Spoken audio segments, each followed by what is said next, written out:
Hi there, I'm Azeem Azhar, founder of Exponential View. You know I love the conversations we have on this show, and I always say that I look forward to them. And this time, I'm really looking forward to this conversation. So we're going to go straight into it.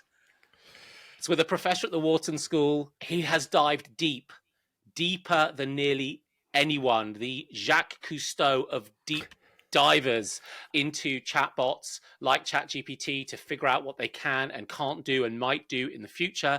He's got a book coming out soon. It's called Co-Intelligence. He's Ethan Mollick, and he has accepted the invitation to be on the show. Ethan, welcome. Thrilled to be here. Let's get started with ChatGPT. How many hours a day are you on it? So interesting. It's hard to tell, right? So one of the things we talk about different ways of working with ChatGPT or other kinds of AIs, and you always have a background. So you throw tasks to it that are appropriate. It's more than it's a general purpose Swiss Army knife of the mind. I apply to lots of different tasks. That makes sense. And I do as well. I did a count. I went through my browser history. There's a little extension that lets you do that to see how many sessions I had with Google, how many with ChatGPT, and with Perplexity, which is another system I use a lot. And I had the ratio of ChatGPT and Perplexity sessions to Google was roughly 4 to 7. So there were 33% of my use. But of course, those sessions are much longer. So there's definitely been a change in my behavior. Yeah, I mean, it's absolutely right. I use it less for research, actually. Everything from doing writing to helping with analysis of data, lots of different use cases. I was thinking about you and your book, Co-Intelligence, and talk about writing into a hurricane. Did you find yourself going back and addressing questions as you were, the ink was barely drying as things were changing? So it's interesting. I finished the audiobook, recording the audiobook just a couple weeks ago, which was an experience. So I got to reread the book from end to end, and I don't think it's out of right. So that's exciting. We've learned. I think, in fact, I feel good about the options because I think most of the stuff that I talk about, there's been more evidence that it's true. So I think the last year has been very eventful and moving, but I updated that book all the way through the end of December into the final draft. I was worried GPT-5 would be released first or some other weird thing would happen. I think it's up to date. You can actually probably thank the semiconductor industry for that, for running out of chips last year and making it much harder for people to train their new models. I think this year will be a year of new models. Coming back to the book, how did you use ChatGPT to help you in writing the book? So I'm going to exclude a whole set of uses. So I'm going to exclude when you used it to come up with an example that you wanted to describe in the book. But how did you use it in your authorial process at all? Oh, absolutely. So one of the things we talk about in our academic research is there are two kind of use of AI, two approaches, which we call Cyborg and Centaur. So Centaur was actually originally called, by Kasparov. It's the idea of, but we define it more narrowly, half human divided. There's a clear division. So like my students don't want to write an email. I writes the email, they do the analysis or whatever else. Cyborg work is much more integrated between your and the AI, and that's very much how I wrote this book. So there are explicit sections that are AI written, very clear, but I could have written the book. This is my third book. I hate writing books. This was the easiest to write, I think my best, because of AI, right? So for example, when you get stuck as a writer, it's very common to get stuck on a sentence, right? So ChatGPT, give me 40 versions of the sentence in radically different style, unstick me. I need a good analogy to explain this. So I wrote the actual explanation, but the analogy my editors liked best for how LLMs work came from the AI. Summarize these 20 papers, make sure I'm reading them properly. And then I would send them off to the academic authors, and they generally agree with the outcomes. AI works really well as a reader, right? It goes beyond Grammarly. I had 4 or 5 different personalities of AI read chapters and give me feedback on them. So deeply integrated with work in a way that's hard to do otherwise about getting unstuck and moving forward frequently. I love that. We're going to get deep into each of those. I want to ask a really simple question at this point, though. Are you polite to your AI? I'm casual with the AI. So if you actually look at my transcripts, there'll be things like, oh, come on, man, or dude, what's up with that? Our common way. So I just type to it like a person, and you need to know the personality. To a Gemini quite differently than I talk to ChatGPT. Research on politeness is mixed right now. It seems like moderate politeness gets you the best results, but not obsequiousness. Yes, find something in between. I've seen that research as well. One reason I'm a little bit... I'm casual and polite but I wouldn't maybe use the word dude, perhaps because I want it to take my request a little bit seriously. And being in the UK, for me, dude comes from Bill and Ted's Excellent Adventure and that comedy film from the 1980s. So I'm polite and funny and casual, maybe a few smileys. Look, the thing about the AI is I write differently to it with different things. So I have lots of context windows open all the time.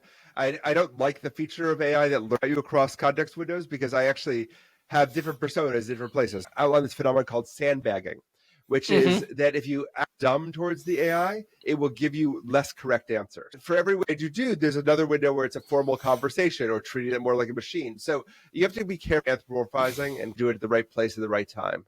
I have a few techniques like that as well. So I will say, please be an expert, for example, a professor in business from the Wharton School, when you think about responding to this. And please note that I will be presenting this paper at fancy institution, LBS, for sake of argument, and to get that type of result. Of course, what I can't do is scientifically demonstrate whether that's been better than if I had just been really casual with my request, but I'm just trying to base it off the research that's been done by academics like yourself and others to say, will these mechanics help? And I seem to get different results, because if I ask it to act as a Wharton School professor, I'll get a different response to if I say you're a high school teacher or you're a McKinsey consultant. Yeah, so those are forms of providing context, right? So persona, which is what you say you're a Harvard Business School professor, a Wharton professor, is one form of context. It's the easiest, and I recommend it for everybody. So tell it who it is, because that gives it context. So the way I abstractly think about an AI answer is there's a cloud of possibilities, this lit space that you operate in. And the AI gives you a very standard middle of that latent answer to everything, the very generic median answer. And your job as a prompter is somewhat to a different part of that space. So as soon as you give it context, it provides better answers or big answers. You gave two ways of doing that. One way is giving it your need, and the way is your intent, and the other is to give it a persona. Those personas aren't magical. You can't say you're built, it works better. In fact, sometimes the personas backfire. If you say you're an amazing writer, it tends to use very complicated words rather than better words. So it's not magical, but it is powerful. And I found some places where it does struggle. I do think that thinking of it, trying to get it to act like a literary author has been a struggle for me. Maybe you've had a way of getting it through, but it comes through with really hackneyed phrases. And if you ask it to give you fewer cliches, it tends to return even more cliches or just terrible alliteration. So there are moments where I feel there's something not quite working. And then, of course, there are the absolute moments of delight, like getting it to generate 4 or 5 different scorecards as a way of evaluating an ambiguous situation, which of course you can get these tools to do. Yeah, I think that as a stylist, it's mediocre unless you act like an editor. Like if you just delegate your Hemingway, it'll write short sentences, but they're not going to be Hemingway sentences. GPT-4 is at the 80th percentile of kind of human ability in many areas, lower in some, higher in others. So if you're trying to get top 20% writing, if you write books, if you are an author, if you value your writing, you're going to write better than the AI. Right? People overestimate that and expect it to be miraculous, and it isn't necessarily that. It's interesting, that point about its top 80th percent, because what it's great is it is really good at being a mediocre marketing manager or a mediocre writer of sales letters or responses to lawyers. But as you say, not necessarily the best, but it does also say something about the kind of quality we often get used to in our day-to-day, because sometimes what comes out of ChatGPT with really limited prompting is probably as good as what we might get in interactions with in the real world. And also, not everything has to be high priority, right? One of the things you learn as a founder of an organization is there's work to be done, and some of it is work that just has to get done, right? There's a reason you survey people after they use ChatGPT, after they use AI to do work, that report being both nervous and excited and happy. The reason they're nervous is, does it a job? The reason they're excited or happy is because they just outsource the boring work, right? I feel people should be more celebratory of the fact that it solves a whole bunch of mediocre work problems, but not high-end problems, at least not yet. Not yet, yeah. Although I do wonder about that high-end question, because I do sometimes sit and have it as a research and analytical sparring partner, my co-intelligence next to me.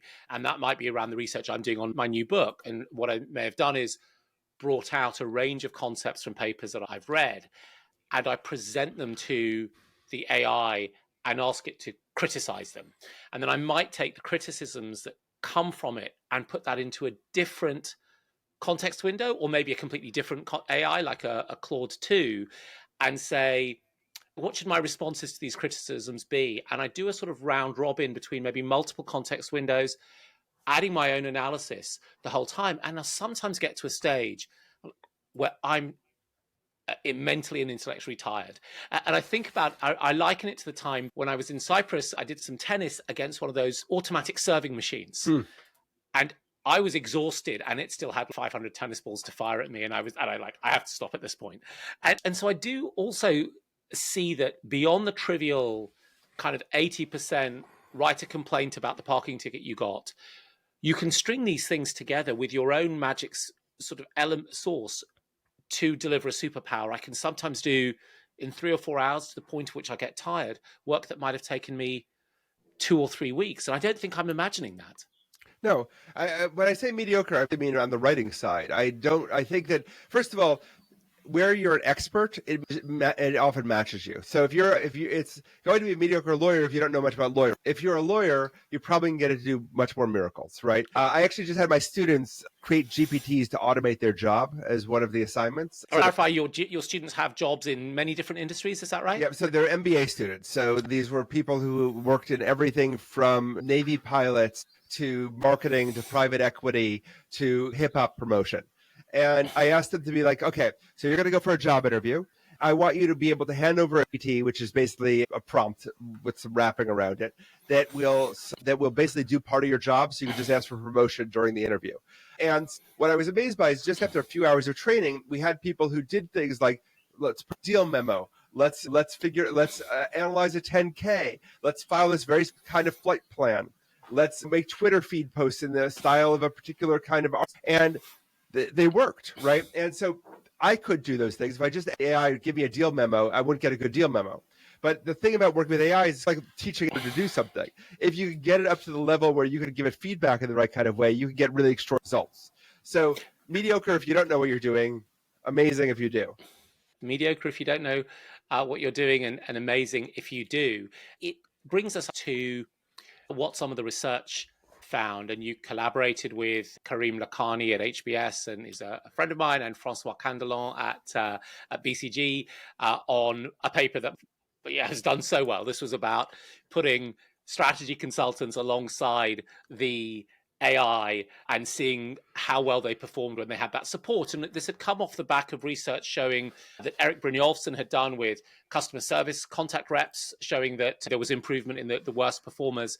But BCG consultants really are at the top of the graduate hiring tree, right? The results were really fascinating. But from you as one of the key authors, Mouth, give us the highlights. And there's a whole bunch of different authors on the paper besides Karim and I. The lead is Fabricio de Aqua. So I just want to make sure everyone gets shout out credit. You should look it up, the paper. It's excellent. Everyone listening to this podcast has read it, because we have talked about it like 50 times in the last year. I mean, so that it's interesting because I think the public view is often a little bit different than what we talk about, and it matches a whole bunch of other studies. But what we did was we created a set of 18 consulting tasks and a set of 2 consulting. We can talk about them separately. The 18 consulting tasks were designed to be realistic tasks, and they were basically around developing a product and doing market research and writing persuasive pieces, ideation. There were all these different kinds of tasks. We validated that they were all accurate tasks that BCG consultants would do. And we gave some of the consultants, we tested them on a task without AI. And then we gave some of them access to GPT-4, vanilla GPT-4, nothing special about it, no additional fine tuning or RAG or anything like that. And Scott didn't get GPT-4. And we saw a 40% improvement in quality and a 26% improvement in speed and a 15% improvement in how much work gets done as a result of using AI, just naively. And just to put that in context, when steam power was put into the factory in the early 1800s, it improved by 18 to 22%. So these are pretty big numbers that are hard to wrap our head around. We had big improvements in performance in the bottom half of the performance distribution. Right. Again, it rated up to the 80th percentile. The people in the top half got less of a gain, although that's an interesting. I do want to delve into that. Yeah, exactly. Because what you had said earlier was that mediocre if your results, if you don't know what you're doing, and super results if you do know what you're doing. But your paper and others all showed that equalization into the, I would say, the sort of the bottom of the second decile, so the 20% best performers, and that really rose the weakest people up to that level, which, by the way, is great if you're an organization because suddenly you've got a load of first quartile employees. But how did that impact the very best performing employees? So it didn't, but I think that people are overestimating what that means. We know there are 4 possible ways for how AI affects skills, right? So one of them is of a leveler. It moves everybody up to the 8th percentile. And that we certainly found that leveling effect, but that is without training and without a lot of work and using GPT-4, right? Naively when it first came out. So there's a second option, right? Which is that it ends up being an elevator, that the top 20% just didn't know how to use it well enough yet, and everybody gets the same kind of boost. There's another option that it's actually ends up being a supercharging accelerant once you start to use it well enough for the top 10% or top 1%, and they're 50 times more productive than other people. So it actually is differential in that way, and that's what you're implying with it helps you think through, and you're a very talented person. And then other option on top of all of that, which is that it's a weird sort of chosen one situation in the Matrix where there's certain people who are just going to be really good at using AI and they get 100 times performance and everybody else gets a couple times of performance improvement. So I think people are over indexing on this initial result. That naively, it's a leveler. Why is it a leveler naively? Because the AI itself is the 80th percentile. So if you use the AI, it's just doing the work for you to get to the 80th percentile. That doesn't mean that if you use it well, you can't get additional gains in the top 5%. Yeah, it's interesting because my intuition, and I did talk to a couple of your co-authors about this, was that with 2 things. One is that the grading of these tasks has been set by what great humans could do. It's a little bit like we hadn't come across ELO ratings above 2,900 in chess until we got computer chess. Right. So you top out on the score. And the second was that the very best people using technologies have historically managed to get absolute outsize returns. That's what the technologies have done pretty consistently. And we saw that, for example, in Ford factories where the mainstream workers got their $5 a day, but the engineers who really understood the kind of meta level of the assembly line got paid far better. And we see that in machine learning in the finance industry, where the very best quants 20 years ago were making 50 times more than people with similar skills who were not quite as good. So I would be, and that's because they were delivering the value into the economy. So I would be surprised if this had a different pattern. It's one model. Disagree, by the way. I don't know. We don't know right now. We don't know. The other missing piece of this is a moving target. So we're over-indexing on what GPT-4 can do. And so the bet for every AI company is we'll be able to exceed human skill levels across multiple skills in the near future. What that means. Yeah. So I think there is a little bit of a danger of being like, okay, let's fixate on what's happening. We don't know in the long term about, like right now, AI is missing all the pieces of systems, right? Just a thing that you mostly interact with chatbots or through an API that works like a chat, and that's how you interact with it. It's not really, there's no other mode, not connected to anything, because everyone's spending all their compute time and all their engineering time building the next largest model. As soon as that capability plateaus, as soon as we reach a model where it's only 2 times better, then maybe we start to see effort into everything else, because these models are sometimes more productive just by modifying how they operate and adding more context with stuff. So I think we don't know the answer. We don't know whether this is an engineering model where there's some elites in the room, whether it uplifts everybody, whether it replaces some work. And it's a little hard to answer that question now because we just don't have tools to do it. Sure. And the models are improving so quick. So coming back to this really fantastic study that you and several researchers worked on, you introduced the idea of the jagged frontier. The jagged frontier is the fact that it's a bit unclear when the models actually will help the worker in a given task, even from the perspective of the worker. Could you explain the jagged frontier a little bit? Sure. I tend to think of it mentally in my mind like a sort of castle wall or battlements, right? Everything inside the wall the AI can do, everything outside the wall the AI can't do, but there's lots of sharp corners and turns. And so something that's equidistant from that was equal difficulty level, sometimes the AI can do it, sometimes it can't. If you don't know the AI, you end up being very confused. So for example, the AI does a terrible job writing 25-word sentences. And it does a terrible job because LLMs work in tokens, not words. And tokens contain multiple characters, including spaces. So it doesn't see words the way we do.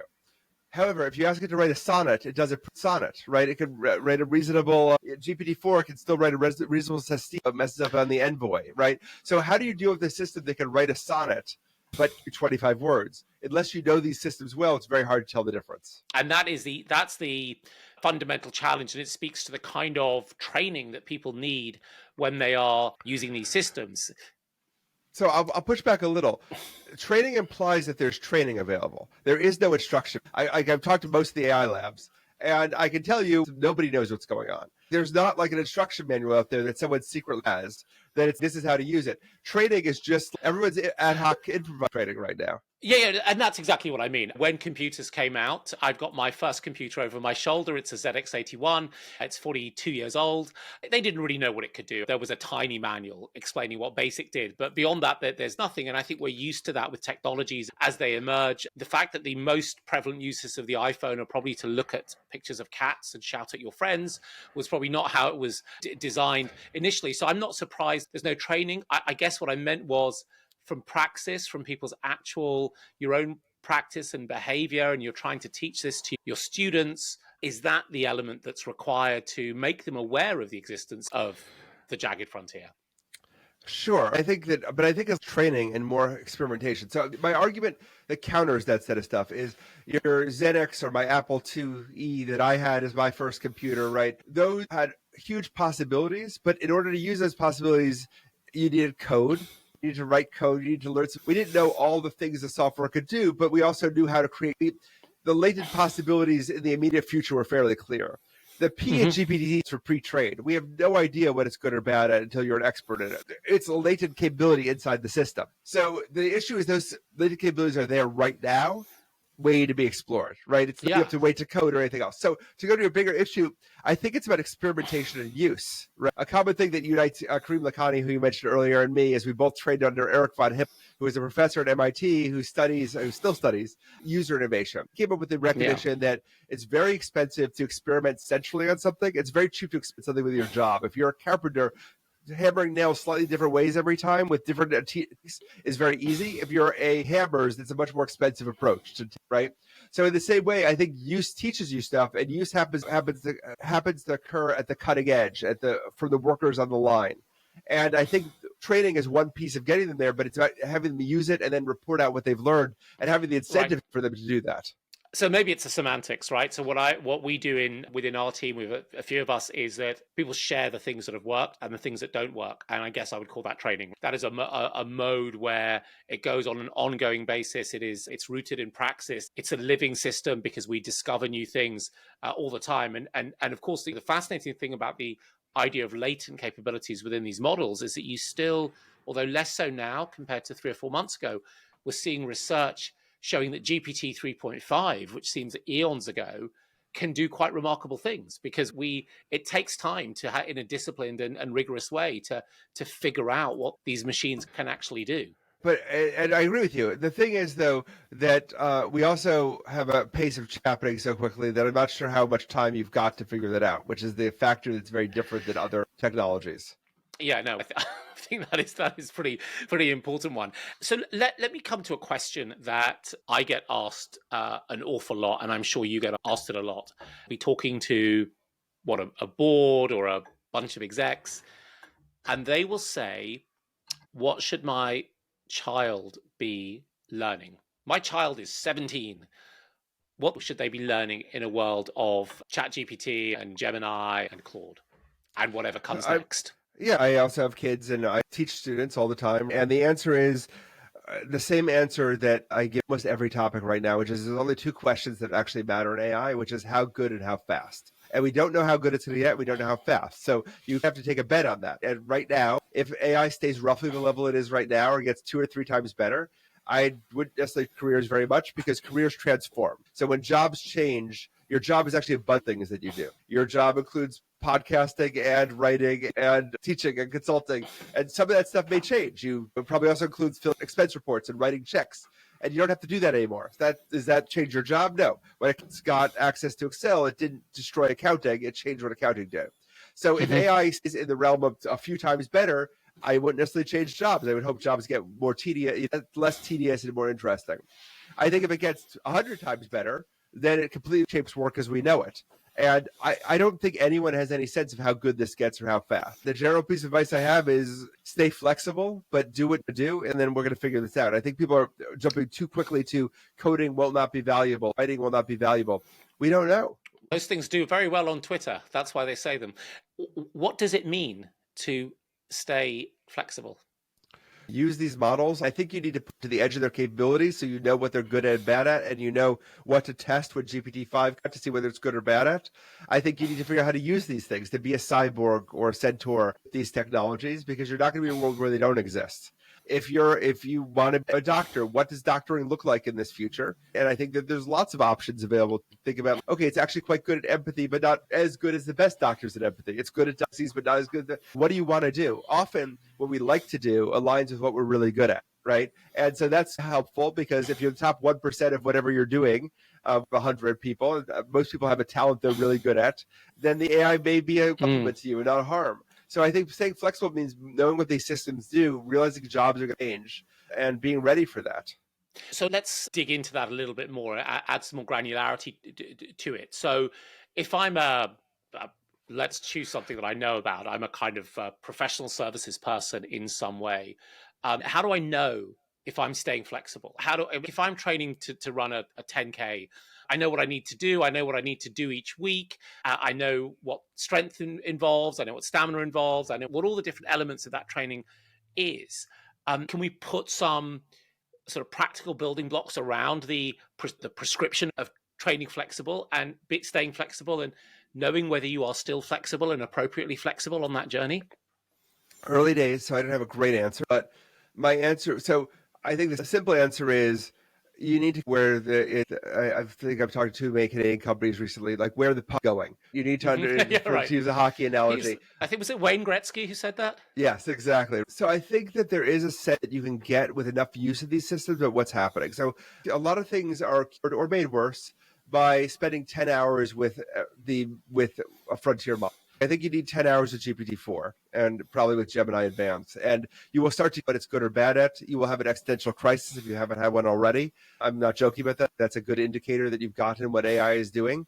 And once there, then you can start to get a sense of what this is doing and what isn't. So flexible means using these tools, because you could be the world expert in how to use AI in your space by just spending 10 or 20 hours in your space, because nobody knows.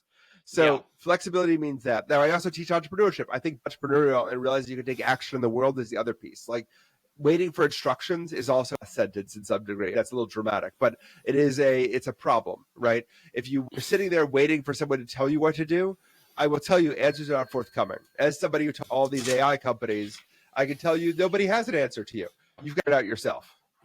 No, and I will reinforce that message as well. When I talk to them pretty regularly, and talk to a couple this week, they have some sort of indications of direction. I don't think they think things are going to improve slowly, but how fast they think they're going to improve and in exactly which directions, because it's not a single vector of improvement, right? This is a multi-dimensional space.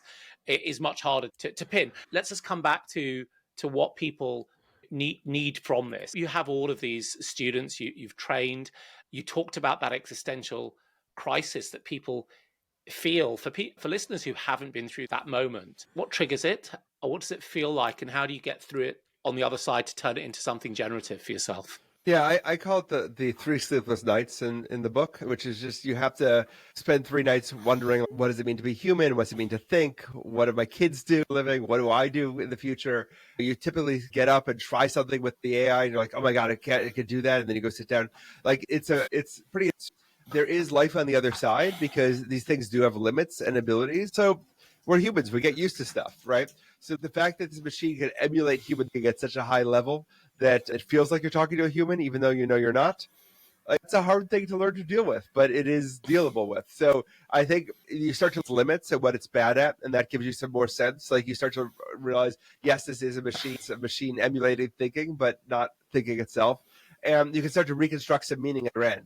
But if you haven't had the crisis, then people tend to bounce off it. Like they tend to get nervous and walk away, or they tend to use the free version of ChatGPT, which will not give you the impression of what these systems actually do. Or they tend to ask the same 3 or 4 questions that always result in mediocre answers. Ask about the future of AI, which the AI will not be good at. It doesn't not a crystal ball. Will not tell you the future, and it gives super boring answers because all the AI companies know they want the AI to give super boring answers to that question.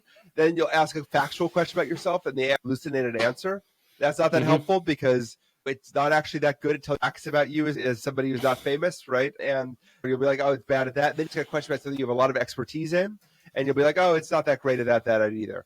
And kind of walk away. Yeah, I've seen that behavior a number of times when I've spoken to people and they've said, I asked it to do this and it did it really poorly. And what's the point? Or the most that they got as far as getting it to rewrite the Declaration of Independence in the style of the Teletubbies or something similar. And you're like, that's a moment of trivia. So they have to somehow engage with it. Now, your students can do that because they're in a teaching environment. They've got you as their teacher. They've got each other in a peer environment. But what can you do if you're doing this on your own without that peer support and without a great teacher in the classroom? Yeah, so I think we will make this harder than it is. I've got a few principles I stick to with AI, and the first one, invite it to everything. Everything you legally and ethically can, just use it for stuff. Use it at work. Like, use everything you can use it for, and you will start to learn what does and doesn't. Like, people are like, what should I use it for? Like, write this email for me. Listen in this meeting and give me advice on what to do next. Come with 10 ideas for this. Write this memo. Give me advice on what to do. Like, you'll learn what's good or bad at by using it. Use it for everything. Let's share then. So I'm going to share with you a thing I put into ChatGPT today. And if you've got one that you want to share it, you can do that as well. So I have a problem in my garden. So I put this exact prompt into ChatGPT. I have a waterlogged garden, which has some decent land drains in place. The issue is that there is a solid clay loam mix, which has become compacted and the water is taking ages to drain through. What easy remedial steps can I take? I'm in the UK and use metric measures. It was full of typos, by the way. Now, I know a little bit about this space, so it's not as if I'm talking about brain surgery. But the set of responses that I got, and I'm scrolling, probably 3,000 or 4,000 word dialogue with ChatGPT on this very quotidian, domestic question, which actually unlocked the direction for me, because this is a particular area where it's really hard to communicate with gardeners and landscape people in this way. It's hard to get their time because they're all really busy and time is money for them. And in the back and forth that I had, very practical, I feel like I've unlocked something that will both help me solve the waterlogged garden. ChatGPT is not going to do that. I'm going to need a spade and 2 tons of earth, and also save me thousands of pounds, quite probably. So do you have a practical example that you could share that is connect with? I've got tons of them. There's a few categories of stuff it's generally very good at, like you said, like second opinions and medical, it's quite good at. It's really good at tech support, like stuff that would be almost impossible because you'd have to just read 50 Reddit sites. My father had an issue with his hearing aids picking every one of his phone calls, and he only wanted to pick up some. And I'm like, I can't. We Googled, couldn't figure it out, asked GPT, and it came up with the answer to the problem, right? I do this all the time. We were on a family vacation, driving through this mountainous area, and there's weird trees there. So I just said, I did the voice version of GPT-4, and I was like, I'm on Saddle Road in this location. I see weird trees. Like, what's the deal with that? And it told me the whole trees. And I turned to it, I'm like, hey, these are X trees. And the AI was still on voice mode. So it was like, actually, you pronounced it. It's actually this, but don't worry about that. Which I thought was, you were rumbled. Pretty funny. I was... I use it for general advice, complex questions. I have it rewrite documents all the time to make them better, improve them. I write all of my Substack posts myself, right? I write it because it doesn't write as well as I do, but I absolutely, and I use Grammarly to check grammar, right? But I do always have it say, hey, give me 4 things that might confuse people. So what's some things that are potentially useful? Is there something I should do to nail a point? Ignore 90% of its advice, just like I would any editor, but the 10% I take is great, right? Yeah. It is really a general purpose Swiss Army knife of the mind. Another example, I was giving a talk to the board at Crocs, the shoe. rubber shoe Yeah, company. absolutely. Yeah. And I was like, I need to know more about Crocs. So I'm like, could you look up information about Crocs for all their 10Ks and produce a report? And also my friends mentioned they have these giblets things. Could you find out what that is? And it said, oh, you mean the GBs are things that attach to your Crocs. And here's a graph of their revenue growth. And I'm like, great, a full briefing before this call, Absolutely. right away. So yeah, it's really, those are great examples. I often find myself in having my ideas when I'm in the car or having a walk. And so what I will do is I will dictate my first draft of an essay. And I'll dictate it, it'll get turned into a transcribed, not particularly well. And I'll throw that into ChatGPT and I will say, clean it up and find points where the structure should be, because I think structure is really important. And then we have a draft against which I then write. And of course, you never ask it to write because it really does write a, I'm not even going to say a 13-year-old. It's very banal and bland. Yeah. And then you can get back and exactly ask that point. But I noticed you said, find me 4 places where it might confuse the reader. And I'm doing the same thing. I'm asking it to find 3 criticisms or 4 weaknesses. Do you think putting that 3 or 4 actually makes a difference, or can we just say weaknesses or areas of confusion?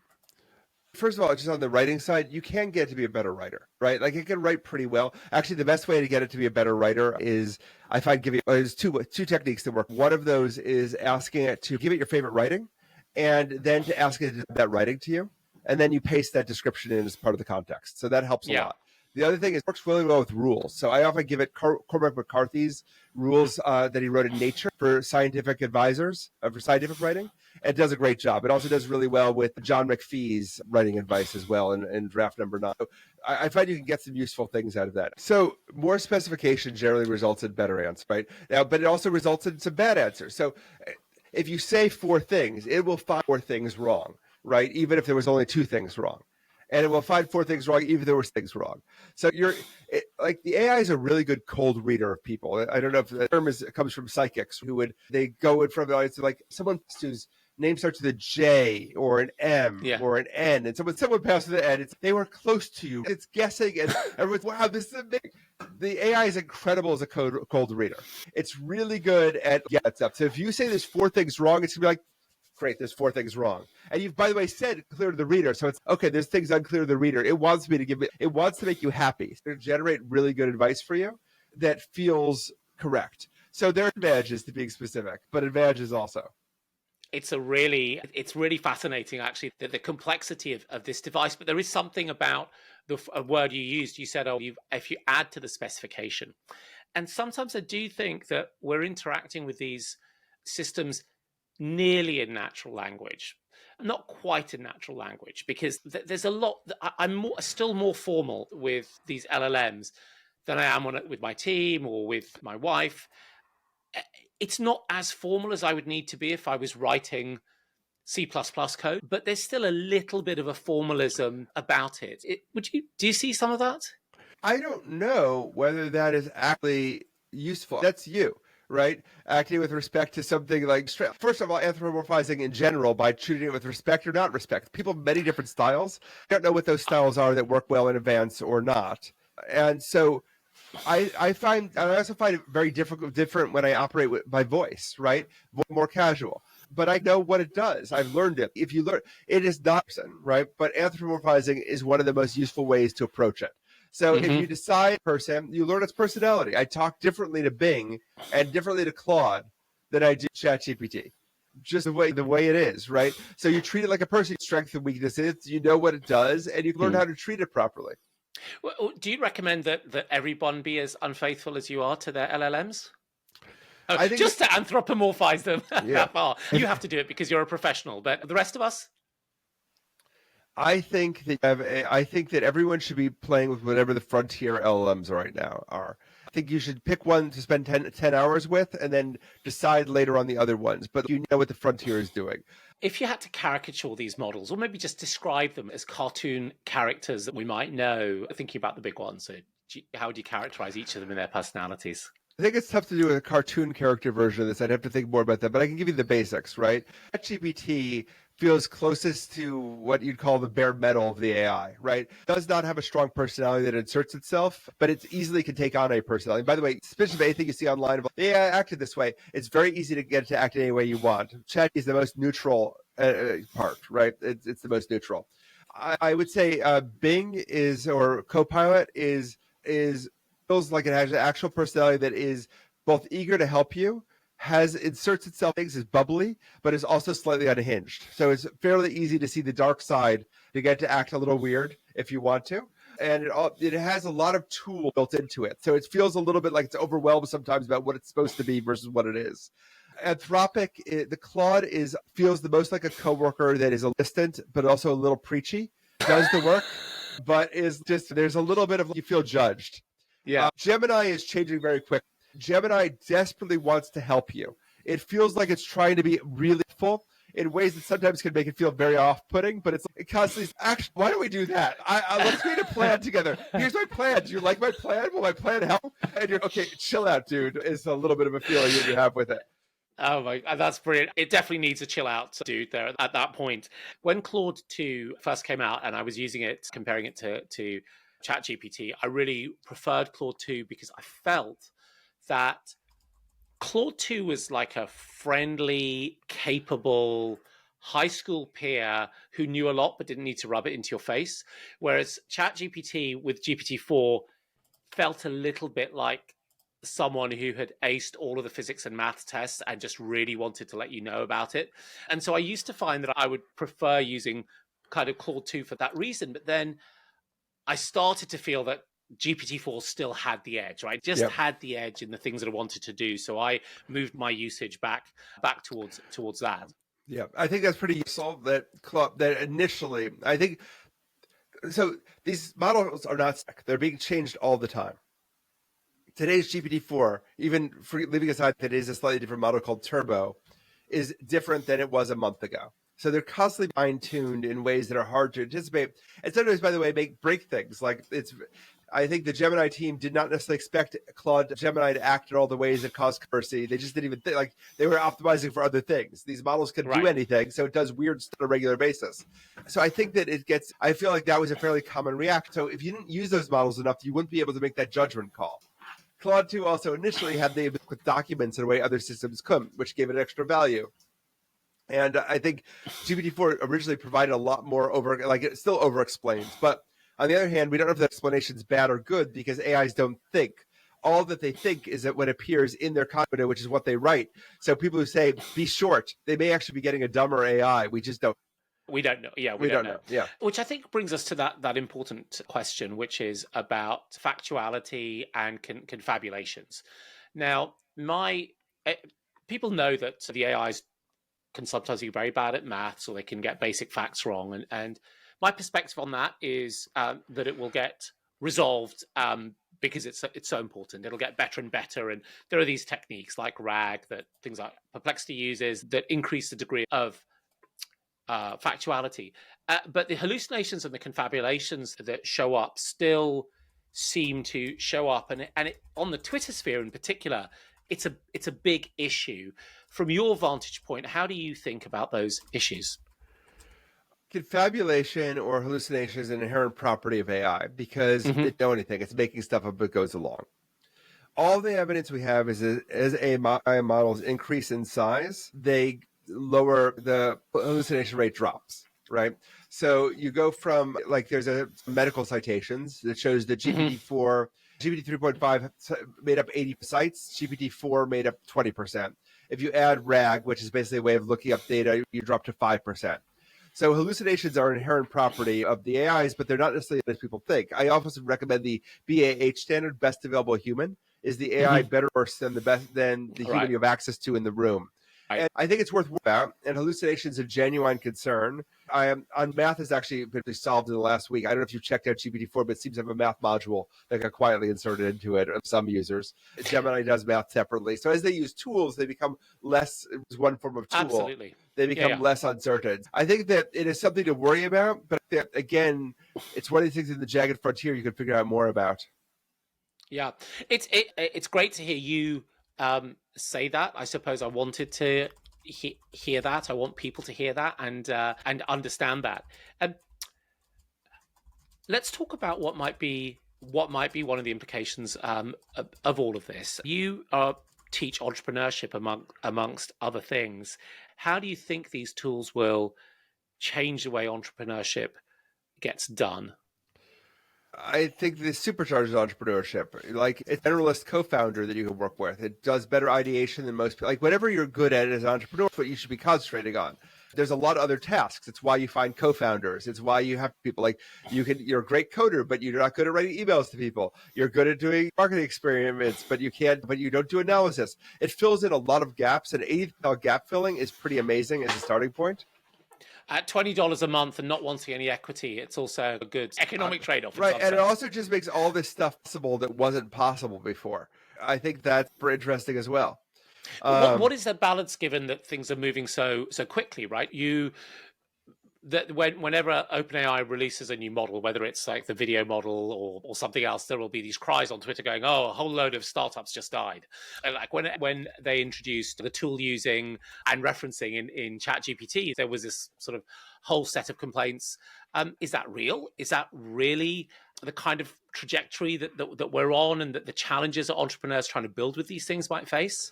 Yes. I've known tons of startups whose businesses were completely invalidated, but there's lots of hard problems in computer vision that used to require you to train a very complex model. And now the AI, you could just say, how do you improve the fit of this dress? And it will tell you, right? That's a whole bunch of problems. Most of my people in my class can't code. They're all creating working coding applications that feel like code by using AI to do these things. There's a lot of fields that I think are going to transform very utterly as a result of. We don't know how much or how long, but we'll find out.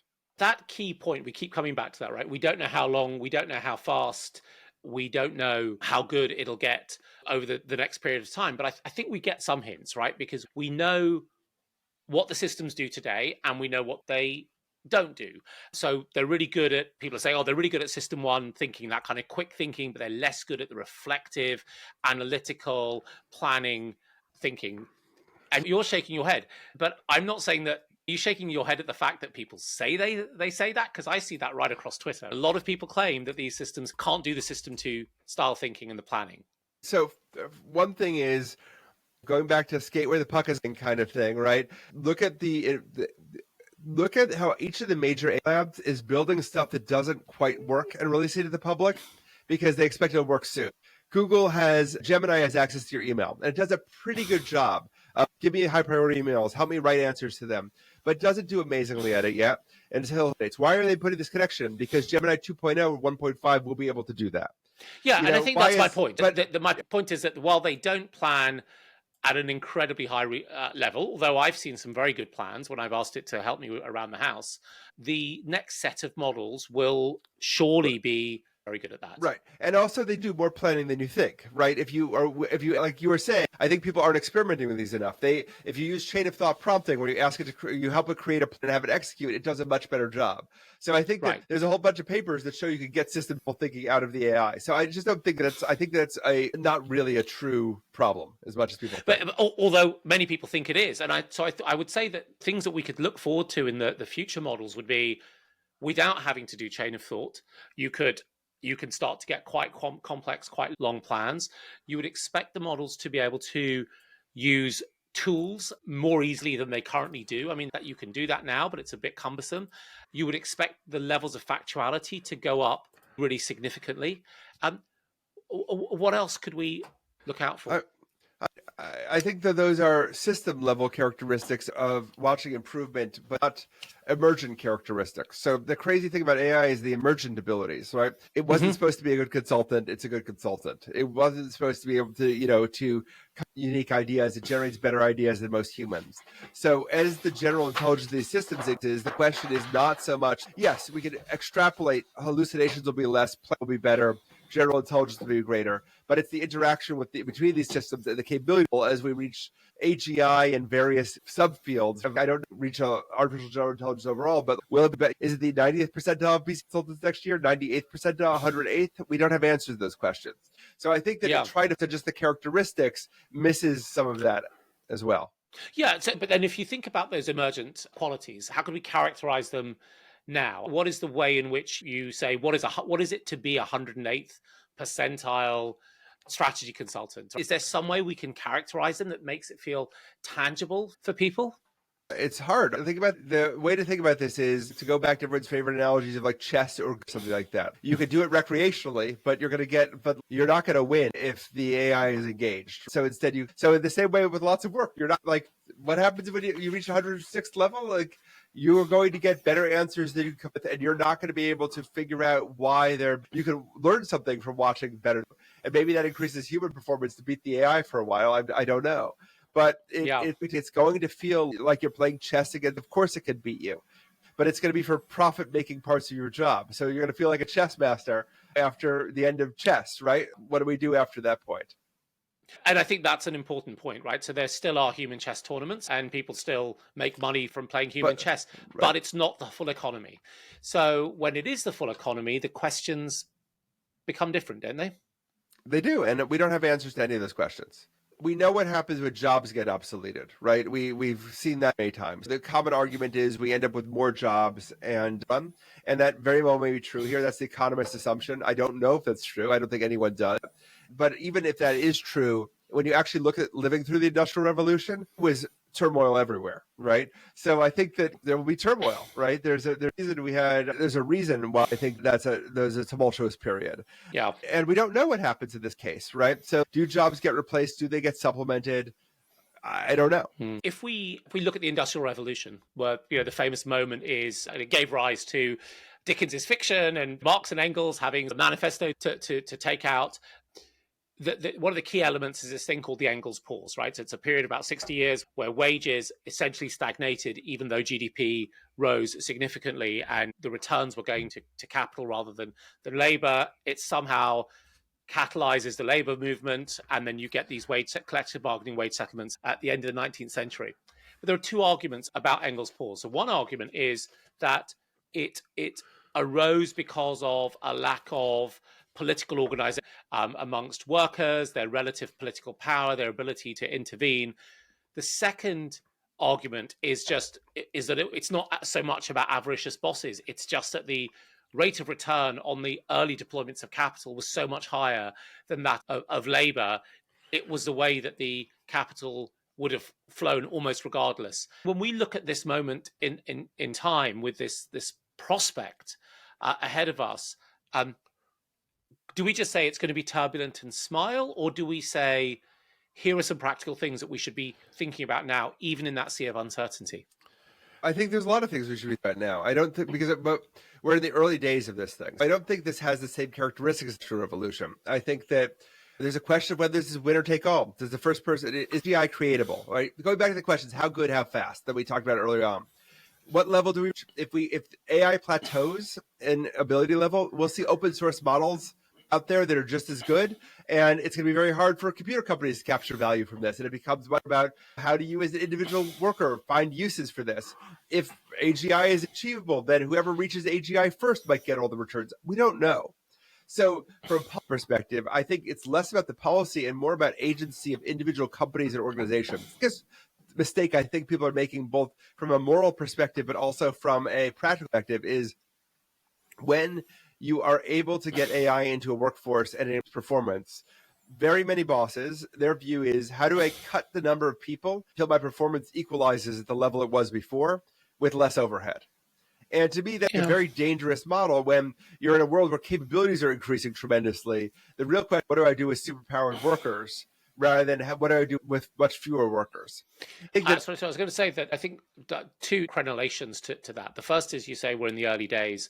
But we don't know actually how early or late the days are. That's one of the uncertainties. We know it's been a year in calendar time, but we don't actually know what the shape of the curve afterwards is. I don't think it'll go as fast as some people think it might do, but I acknowledge that it might do.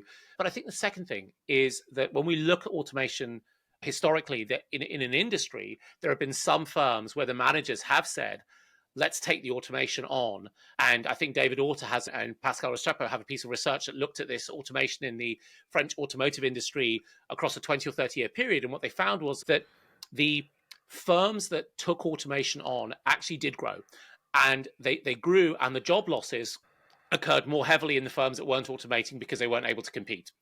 And so we can caricature bosses in slightly different ways. There certainly will be some. I spoke to a room full of European CFOs in July last year. They were all quite excited at the prospect of cost cuts. But there will also be firms who will use this to compete. But that doesn't mean there wouldn't be competitive pressures on the firms who are slow. I agree. We have, again, I think this works like the Industrial Revolution quite, right? I think that's just our period we can refer to that we have documented. But automation of blue collar work is very different than automation of white collar work. In what ways is it different? So it is less clear about what you do with it. It's clear what we do when we can make more widgets. It's less clear what we do with more managers or more consultants or more innovators. We just don't have a model for that. If I ask you to dig a ditch in your backyard, you would no longer bring your 20-step threads and you'd hire a backhoe. We've never had an option for that with brains. So that's where the analogy breaks. So the analogies break down pretty quickly. And part of the reason why I'm suggesting the boss's model is less, I think you're dead on. I love that paper suggestion. That's exactly right. But I also think there's an additional element to it, which we don't know what the needs are going to be right now. So you don't want to cut too close to the bone because you need more people to implement this. Will AI plateau out?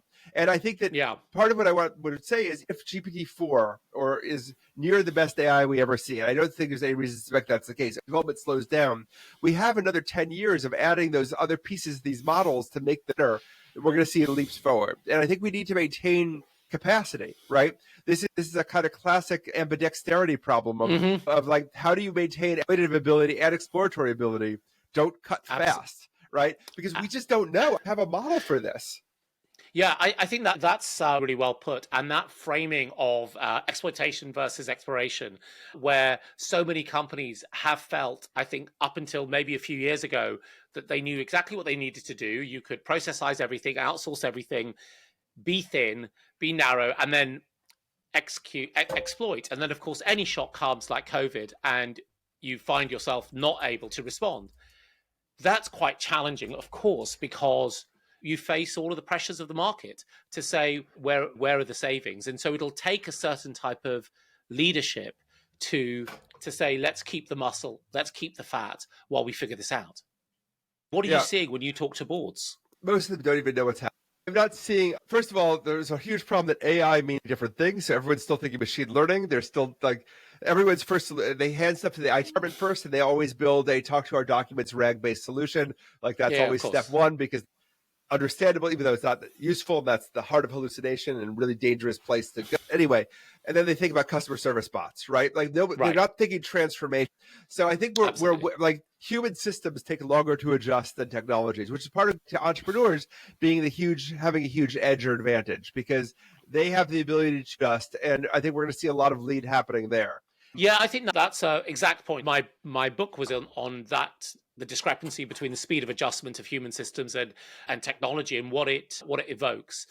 The thing is that incumbents still have got quite a lot of capability. It's such a complex picture. We look at the car industry, and what we're starting to see is that the incumbents have got a little bit more staying power, some of them, not all of them, than perhaps we thought when Elon was running away with the electric vehicle and they were still championing the gasoline engine.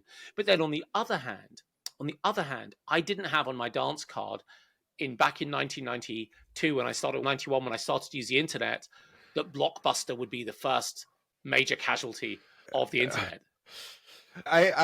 We don't know a lot, right? And I think we need to be humble because also the velocity is much faster than the internet velocity. The internet was about exploitation velocity, but I remember reading Wired magazine in college in the 90s, and it was, hey, I bought the McDonald's.com website for $1. They don't know what's going on. Like, I think I have some foresight. You do too, but the foresight's very dim past a couple. And it's not just dim for us, by the way. It is dim for everybody training these models because they don't know until the model comes off the line how much better it's going to be. But it's not like people actually know, like the labs don't know a year in the future. They have religious views of what's going to happen a year in the future, but they don't know what's going to happen a year in the future. But let me add another set of dimensions to uncertainty, because you said how much better these models are going to be. And the thing about it is that it's not a scalar. It's not even probably a vector quantity. It's probably not even a matrix. It's like a tensorial surface. And they don't know how many, not only how much the magnitude is going to change of this. They also don't know what new dimensions are going to emerge from it, and they don't know what new latent capabilities might come out of those. So Right on. that is a degree of uncertainty that, which then we say, okay, we're living in a world of, I guess we could call it Knightian uncertainty, right? It is really something that is unknowable. So what is that good strategy in that world? Let's go back to it. Is it keep the muscle, keep the fat, prepare to run, prepare to be cold, prepare to settle? Yeah, I think it's I think we're going to see a lot of academic papers written from the models people are taking. In my mind, it is. So there's an additional even worse, like just to get micro, just from one other factor. Micro. Okay, well, think of if the innovation comes from the individual users who are figuring out how to use these systems, not central authority, because it's too expensive for central authority to do it. No one knows anything anyway. Then if you're cutting the fat or anything else, then the problem is no one will show how using AI. Everyone's already secretly using it inside organizations everywhere. So the only way to get people to confess their use, the benefits of it, are to make it. I've often said, listen, offer you to not fire anyone because of generative AI for the next 2 years, and offer $1 million prize at the every month in cash to whoever comes up with the best prompt. And you might be able to, like, everyone. HR is the R&D lab. Like, we have so many models fighting with each other at one time that it's hard, like the historical analogies break in some ways, because it wasn't that iron worker was also your R&D lab in the in the Industrial Revolution. What do we do with this stuff? And then it wasn't dynamic in the same way. Like steam power that we lock it, just like with computing, we start unlocking uses, but we didn't expect steam to suddenly get 100 times more efficient there was a couple times events of like 4% better, 6%, and each one, by the way, unlocked a new set of uses. But we didn't have 100 times better boilers in 1 year after the initial watt stuff. So what do we do? Like variables at one time. So I think fat and muscle together is probably because we don't know what's fat and what's muscle. We don't actually. That's a really great point. For organizations, actually, in a way, the way in which they're going to discover how to make use of all of this in many of the scenarios is actually to keep the smarts in the organization motivated and experimenting. But we also don't know what the smarts is. It might just be an intuitive for the AI. Your 1% best performer may not be the one who's using AI best. It might be your 20% lowest performers who figure out 100 ways to automate their job. It's a very common area, and I love the historical knowledge you're bringing here. I just don't know the answers. We have these amazing systems that have got trillions of words compressed down into a single machine that we can query. We've got one of the experts in the field on this in this discussion, and we've got me, and we still don't know the answers. So let's become human again. How does a doctor who's already working 70 hours a week find that 10 hours to learn about each of these models? Doing is cheap job. Again, I would be, for a doctor, you've got protected patient data. So I obscure that. I would, create a fake, data set or obscure it and use that and that or something else. But I think you use it for your stuff. Write the email letter to the insurance company this way and see the protest rejection from the U.S. perspective. I don't know. UK doesn't work quite the same way there. But tell me how to empathetically tell a patient about the issue. Help me explain this release form in a way someone understands. Help me diagnose this issue given this set of material. Offer opinions on this set of stuff. Help me write my letter to the PTA about my kids' contribution to the class. Use it for everything. Like, it's cheaper to use in context than it is to make up uses. You had your existential crisis probably last year over this technology. Is there a mantra that you can give to anyone else who faces the same existential crisis as they take the prescription of go out and practice and learn this? For everything that's scary about it, it's also a thing. There's a lot of broken things that this can help fix, right? Something I call as education, tutoring at scale, which was the goal of education forever, potentially doable now. That is a transformation of so much good. It's hard to think about this as helping people who don't have access to really good human advice. So I think that there's a concentration on us, but being able to apply intellect to lots of situations, there's a lot of upside too. There's a lot of a lot of work is tedious and boring. We don't want to do that work. Humans are flexible. We will figure out how to do this. This thing still has an on-off switch. We'll figure out use cases for it. We will adjust. I think we need to look at the positive up cases and start building for those, just worrying about the downside risks. Ethan, you're still 100% human. As far as I can tell, it's been great to chat to you. Your book, Co-Intelligence, it's going to be a bestseller, I'm sure. A great book. And thank you for spending the time with us. Thank you so much.